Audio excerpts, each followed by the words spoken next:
Welcome, everybody. I'm your host, Kalen Moorhead, with your other host, Cameron Luck. How's it going? Interesting to see you again, because I think today we're going to be talking about interview questions, interview tips, kind of following up on last week, what it's like to kind of go through the interview process as a designer.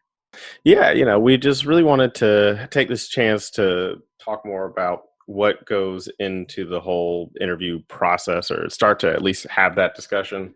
Hmm. A big part of that are behavioral questions. Another part that we want to talk to is like storytelling in your portfolio, and how that's kind of actually is really a huge component of how you want to present yourself in order to, start to break into the industry. Yeah, for sure. Because I think there's really two pieces that people are interviewing you and trying to understand your process on. It's around what your background is, what your projects are, what the process is, the hard skills. And then there's the presentation pieces.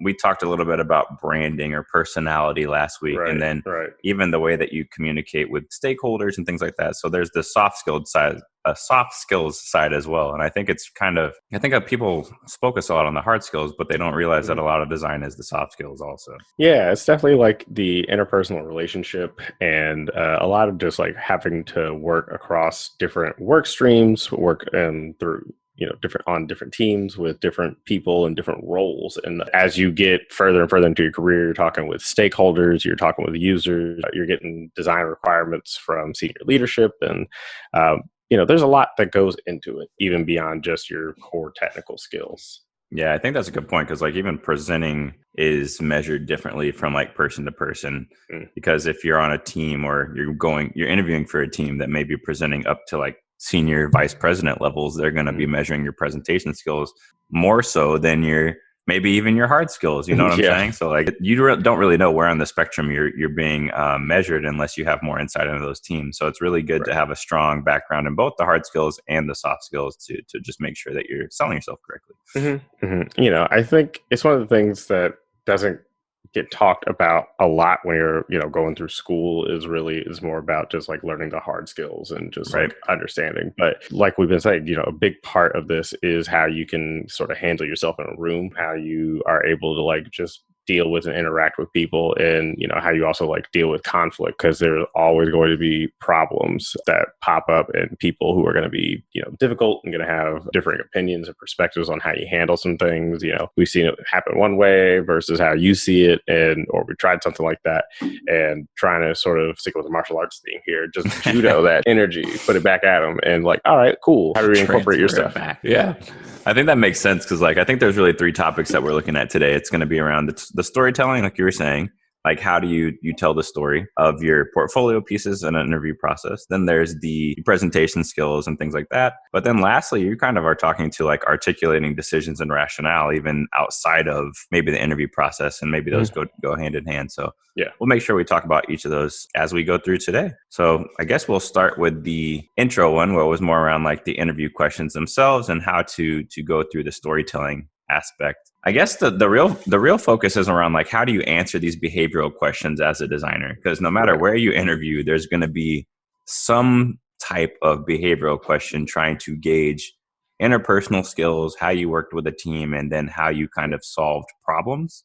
Mm-hmm. So I think there's a number of ways to go about this, and storytelling might even be one aspect that we talk to in here. But when you're looking at interviews, what we mean by behavioral questions is there's always a question. Almost the majority of your interview is going to be behavioral questions, but there's always questions like, oh, tell me about a time where you did this. What happened? Yeah. What was the approach? Those kind of things. So a good example I think we could start with is one about, especially with designers, is oh, tell me a time where you had to balance fighting for the design versus a tight timeline, or shipping on a tight deadline. That's something that you hear all the time, but that's just one example of a question. When you're looking at questions like that, Kaylin, how do you normally structure your answers or start answering a question like that? I always like to, well, first of all, I do a lot of prep beforehand.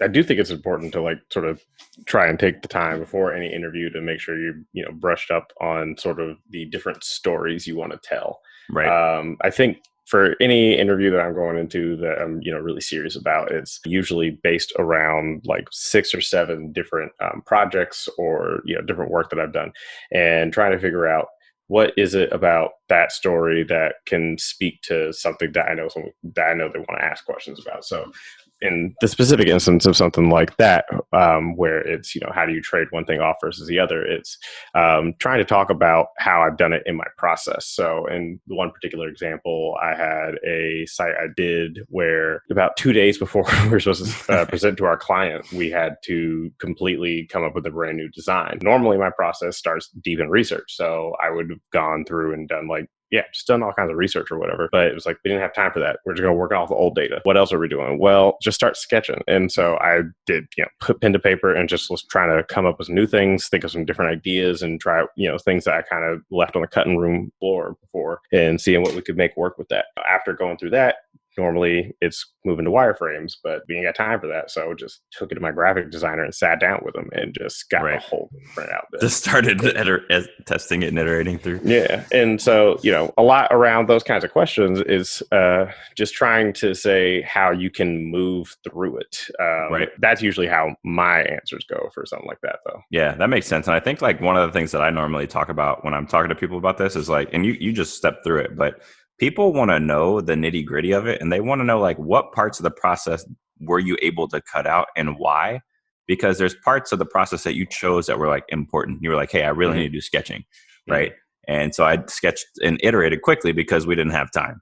And then you're like, oh, I skipped wireframing because you essentially did that step in sketching and you didn't have time to go digital wireframes. You're like, hey, I'm just going to do sketching and then just go straight to high fidelity. The thing about design is you have a process and you have this toolkit that you can elect to pick different tools from at each time. It's not that you're going to use all of them at every given time. You adapt the process to the timeline. And so just listening to your answer like that, I can understand that you have a grasp of the design toolkit and you know how to adapt it to meet those deadlines. That's essentially what we're looking for in that situation. And then we're also looking to how you worked with people. And you just mentioned oh yeah, I did this part and I went and worked with this other dude on this thing because I just didn't have time to even think about this, so that makes a lot of sense. You're kind of going through that STAR format. Kind of explain to me what that is and how you walk through that. Yeah. So for me, I spend a lot of time trying to prep for my interviews and just thinking through the different questions. And so part of that is for each one of those projects, I am writing things down in STAR format. STAR format is situation, task, actions, and results. That is the main rubric you want to follow, where just you need a one, at most 2 words intro sentence to sort of just set up where what's happening. And it's we were doing this project for this client. The project was based around this sort of thing. What was your task? What was the thing that you had to fix? What was the thing that you had to create? We had to make a site that did this sort of thing in this sort of timeline with this sort of metric. Right. So then your actions are just a list of everything that you personally did during this project. So don't worry about I did this, but the PMs were over here and they were really building that part out. And the visual designer was really built. It's no one cares about them. This is about them. We're not interviewing them. We're interviewing them. Right. That's super important. Yeah. Right. Because we talked about this, last week too, where it's it's really hard to get out of that we sort of narrative thing that you do just because you want to include the people you work with. But when you're interviewing, there's an I in interview. There ain't no team in interview. Yeah, exactly. It starts with an I. I did this. So, you need that printed on a poster. That's going on the t-shirt. Your interviewing jersey. Exactly. I did this. This interview starts with an I. So yeah, your actions is just everything that you did, and don't talk about it in great detail, but just give enough to give context for what you did and maybe why. And then once you get to the results, that's your next longest section, basically, where you're just so because of all the things that I did here, we were able to deliver something that was on target. We met these metrics and we had these metrics to prove it. We had this hunch and this was, a confirmation of that. Through this project, I learned and grew in this way as a designer. Right. And it's if you answer every one of these questions like that, I swear you will never get turned down for an interview. Yeah, exactly. I mean, the thing that's interesting about what you're explaining is this is literally the exact same setup as your case studies. So if you know how to set up a case study and you went through that process for setting up your portfolio, it's the same. Like you don't have to follow the very strict like or specific star format, but that's what you're doing with your case study. It's you have a challenge, you have like here's your process, which are your actions, right? The challenge is your task, the process is your actions, the metrics and impact are your result, right? It's the same thing. And so like the situation is normally set up with like an overview or something, right, on your case study. So I think a lot of the things in the interview process is you're really just reiterating your case study in more detail. And so if you actually know your case study and you kind of set it up in a way that it already has natural storytelling, you're kind of just retelling it in a way that gives more detail into like how you worked with people or like specifics of the project. Right. So it shouldn't be this like net new information. It should almost be like you already had all this information. You had the 80% on your case study and you're just adding that extra 20% to this interview process. And sometimes you're not telling anything new. You're just like rephrasing it. Right. Sometimes it's filling in the gaps and other times it's just a transformer. Yeah, exactly. Just repackaging it. Right. And that's what branding's about, kids. Right. But yeah, I always thought that like the best portfolios are the ones that can have that storytelling format. And so, the story you're telling is how this product came to be and why. It's funny just because, when we used to do like film stuff together, it's like we would write stuff where it's like, you got to think about character development. And it's like, think about character development for a product and a bit for it's yourself. The same idea, right? It's like, it's like what's the coming of age story of this of this product? Yeah. Right. Where's your like Kirsten Dunst, Michael Cera moment or something, saying on some bridge as the sun sets? I don't know, whatever. I think writing stories allows you, for me in particular, just got me in that sort of headspace of being able to write for this. Right. I think that makes a lot of sense. And that's a good analogy because like the way I normally look at it, every like real storytelling process kind of goes back to that same structure. It's like, you have that 3-act structure. It's like you have like some setup, you have a climax, and you have a resolution. And so like if you don't want to look at it from the star perspective, you can look at it from that 3-act perspective and it's the exact same thing, right? It's like, hey, you have some setup, you have a climax, and you have a resolution. And for me, I'm actually the opposite of you. Like if I go in and I prep for something, I'll overdo it and I'll over prepare and I'll over index on certain things. Like I feel like people, I feel like some people just have different abilities. I think sometimes I'm better off naturally storytelling if I'm just like not pre-preparing. So I'll go in and just, in my presentation notes, I'll just go in and write one words everywhere. And like there's just trigger words. I'll write, like I know the same kind of formats that they're looking for. Like, what are the situations? What are the tasks? What are those setup pieces? And so if I know like, the challenge is we had 3 days to do this thing, I'll just write 3 days in the sentence. Because if I put too much into the notes or I put too much prep into it, it's not going to come out naturally for me. I'm going to start reading or I'm going to start doing other things where I'm like, I really just need to hit the point that this is 3 days here.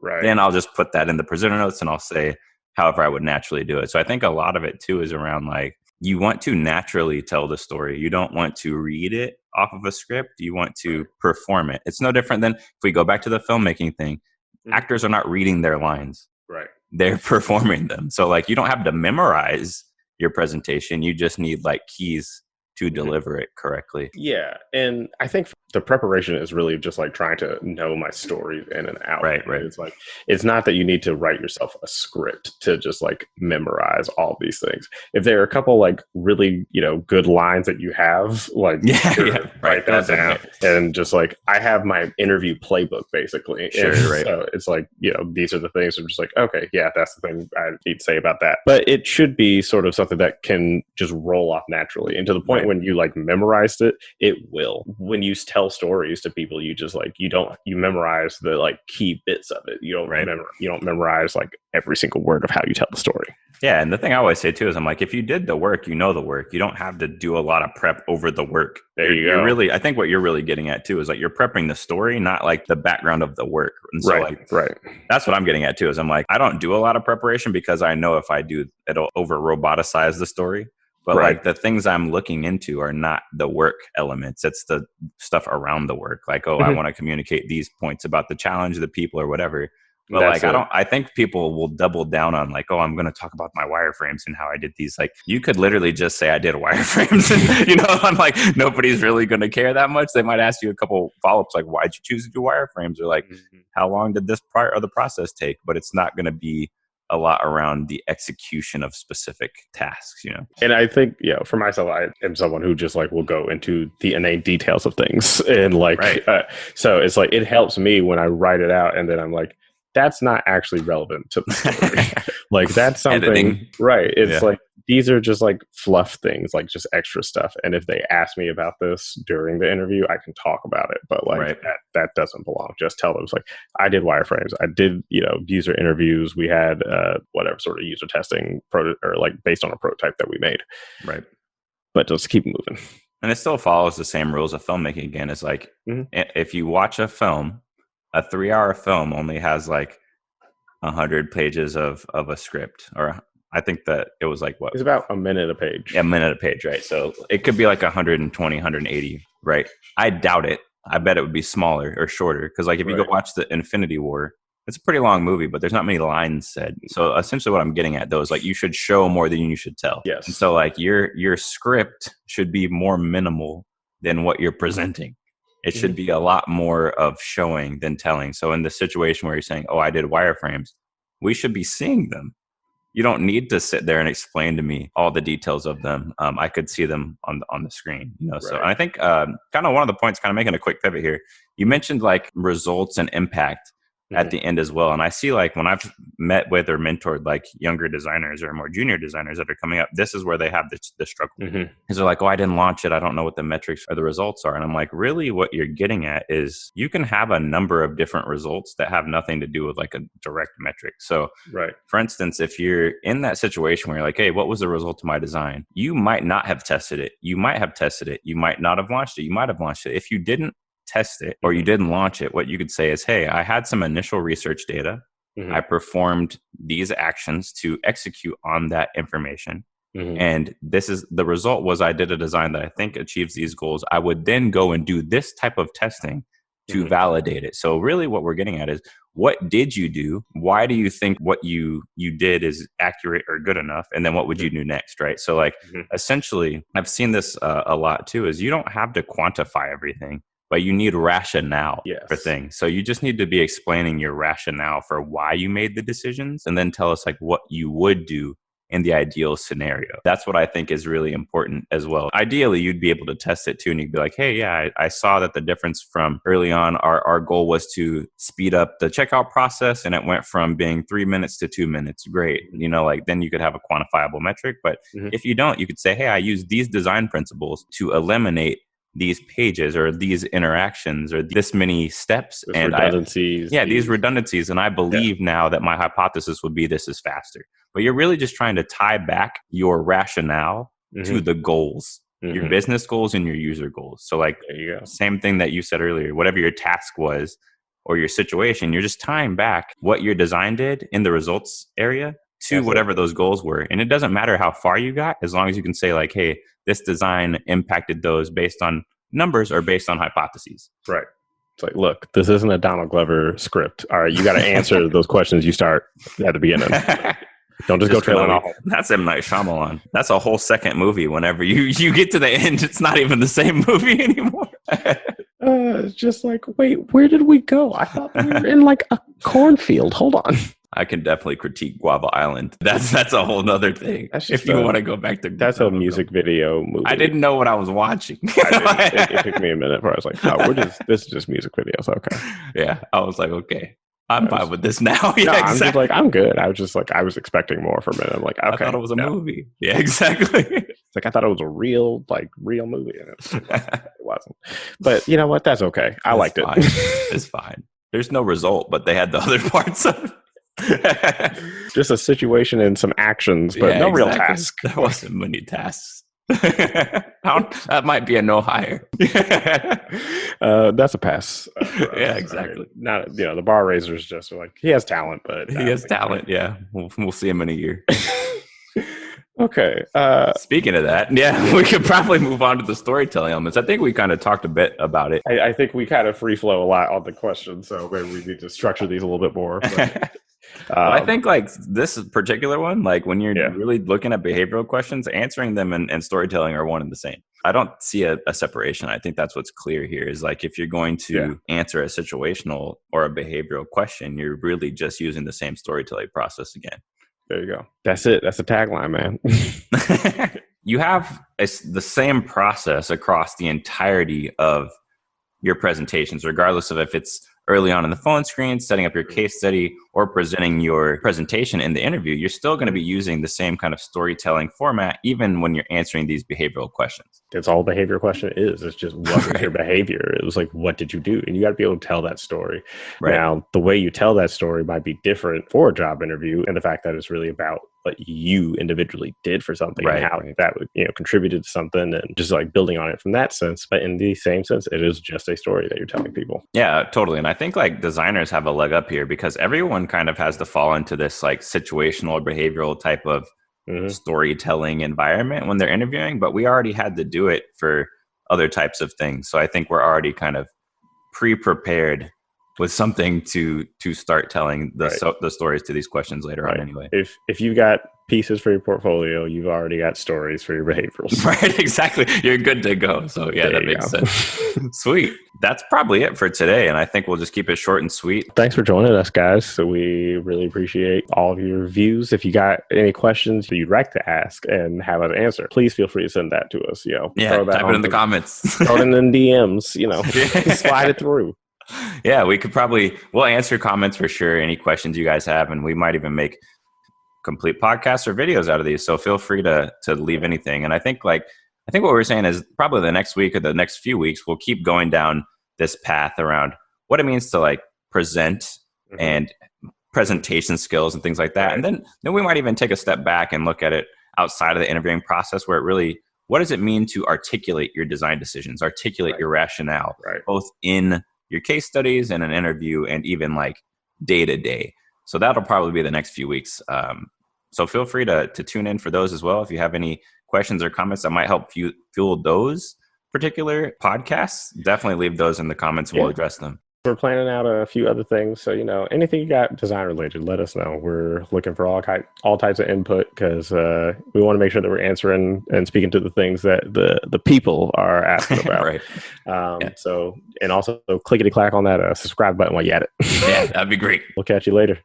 See ya.